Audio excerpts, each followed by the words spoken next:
ingin sampaikan, ini bukan aksi, ini adalah pemberitahuan. Saya ingin menyampaikan kepada aparat kepolisian khususnya dari Polda Metro Jaya, begitu juga kepada wakil rakyat kita, bahwa kami ingin menyampaikan, jika, perhatikan, sampai 17 Agustus 2022, yang mana sampai 77 tahun usia kemerdekaan Republik Indonesia, banyak kebijakan-kebijakan yang tidak sesuai dengan aspirasi rakyat, maka insya Allah tanggal 18 dan 19 Agustus kita akan datang ke tangan dengan jumlah yang besar. Tanggal berapa? 18 dan 19. Jadi ini bukan aksi kita, ini adalah pemberitahuan kita kepada wakil rakyat kita, kepada aparat kita. Jika sampai 17 Agustus RUU atau rancangan kitab undang-undang hukum pidana tidak ditolak oleh DPR, tidak dibatalkan oleh DPR, siap kita datang ke sini dengan jumlah yang besar. Siap datang. Catat tangannya. Saya setelah ini akan buat meme. Jika kebijakan pemerintah, jika sikap DPR itu tidak mencerminkan aspirasi rakyat, maka pada hari Kamis tanggal 18 Agustus 2022, pada hari Jumat dan atau pada hari Jumat 19 Agustus, kita akan datang ke sini bukan dengan jumlah 100 orang, minimal 10.000 orang. Siap. Takbir. Pernyataan ini sekaligus pengumuman. Silakan setelah ini buat meme, buat narasi. Jika sampai tanggal 17 Agustus 2022 pemerintah tidak juga tahu diri untuk membatalkan rancangan kitab undang-undang hukum pidana, maka kita tanggal 18-nya atau 19-nya atau dua-duanya kita akan aksi di DPR RI atau juga sampai ke Istana Presiden. Siap! Siap!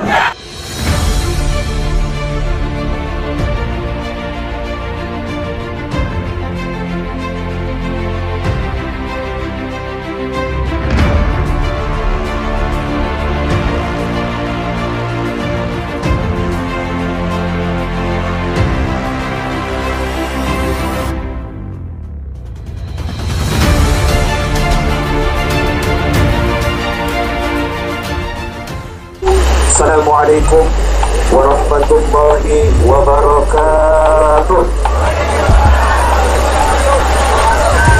Alhamdulillah, wassalatu wassalamu ala rasulillah wa ala alihi wa sahbihi wa man wala.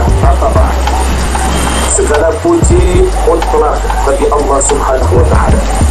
Salawat dan salam semoga senantiasa berlimpah curah kepada manusia teragung sepanjang masa, yakni Nabi Muhammad sallallahu alaihi wasallam, beserta keluarga, para sahabat, para pengikutnya yang setia hingga akhir zaman.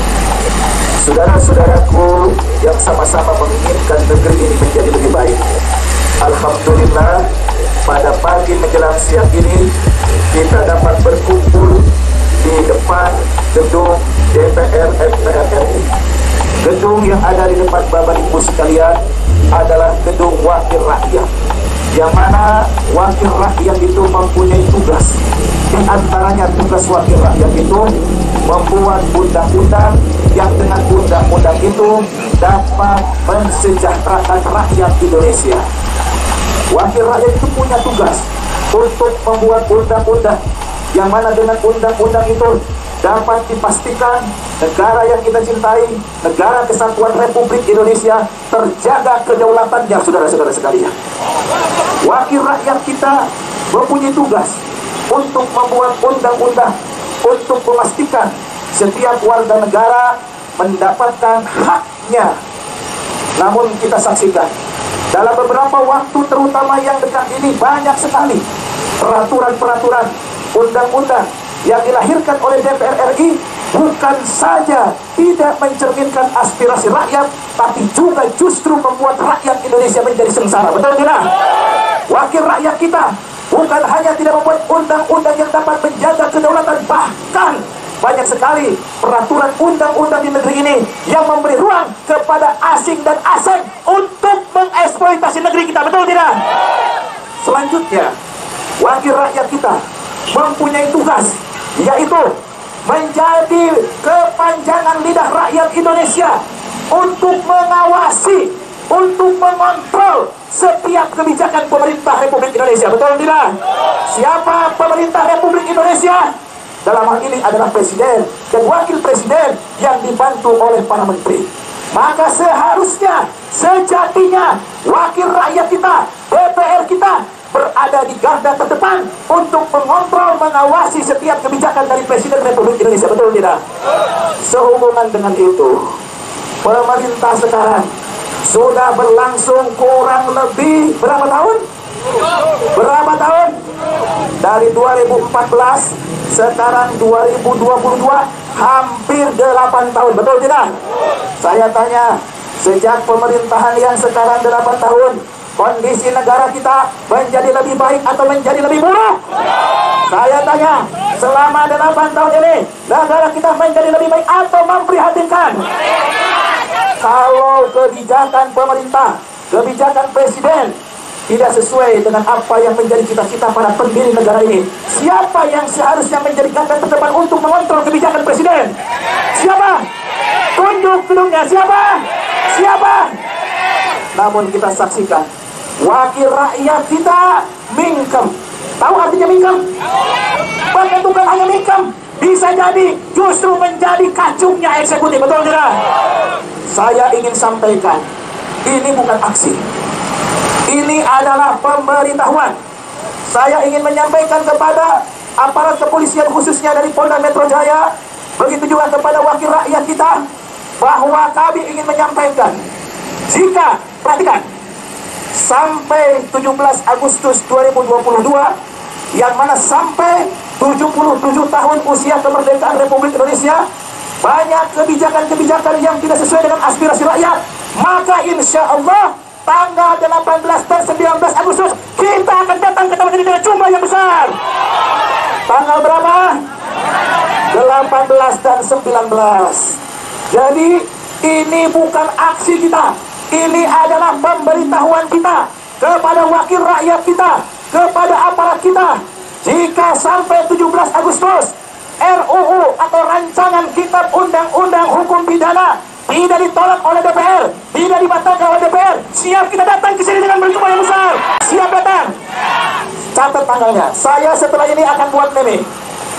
Jika kebijakan pemerintah, jika sikap DPR itu tidak mencerminkan aspirasi rakyat, maka pada hari Kamis tanggal 18 Agustus 2022, pada hari Jumat dan atau pada hari Jumat 19 Agustus, kita akan datang ke sini bukan dengan jumlah 100 orang, minimal 10.000 orang. Siap?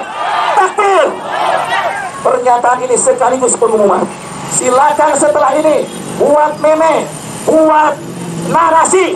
Jika sampai tanggal 17 Agustus 2022 pemerintah tidak juga tahu diri untuk membatalkan rancangan kitab undang-undang hukum pidana, maka kita tanggal 18-nya atau 19-nya atau dua-duanya kita akan aksi di DPR RI atau juga sampai ke istana presiden. Siap? Siap? Allahu Akbar. Saudara-saudaraku sekalian, kita sebagai muslim diperintahkan oleh Allah untuk melaksanakan sholat berjamaah.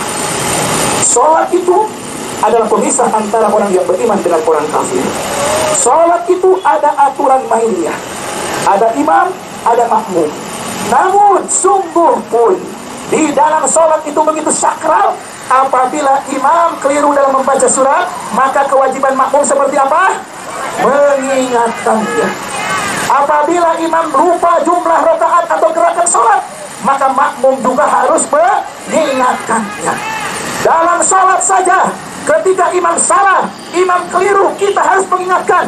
Apalagi dalam penyelenggaraan negara. Saya tanya, pemilik negara ini rakyat Indonesia atau Taipan 9 Naga? Rakyat Indonesia. Saya tanya, pemilik negara ini rakyat Indonesia atau asing dan asing? Rakyat Indonesia. Rakyat Indonesia. Coba bandingkan bagaimana teori kepemimpinan dalam Islam. Ketika Abu Bakar Siddiq diangkat menjadi khalifah, ketika Umar bin Khattab diangkat menjadi Amirul Mukminin, maka bagaimana pidato kenegaraan Abu Bakar Siddiq dan Umar bin Khattab?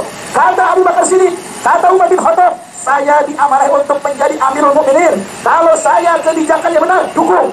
Tapi kalau saya salah, jangan ragu, luruskan, tegur saya. Betul tidak? Seharusnya Presiden Republik Indonesia itu menyampaikan, wahai para ulama, wahai para dosen, wahai para cendekiawan, kalau kebijakan kami ini sesuai dengan Undang-Undang Dasar 1945, dengan apa yang menjadi cita-cita pendiri negara ini, silakan duduk. Tapi kalau kebijakan kami keliru, jangan ragu untuk dikritisi. Kalau presidennya seperti itu, cakap tidak?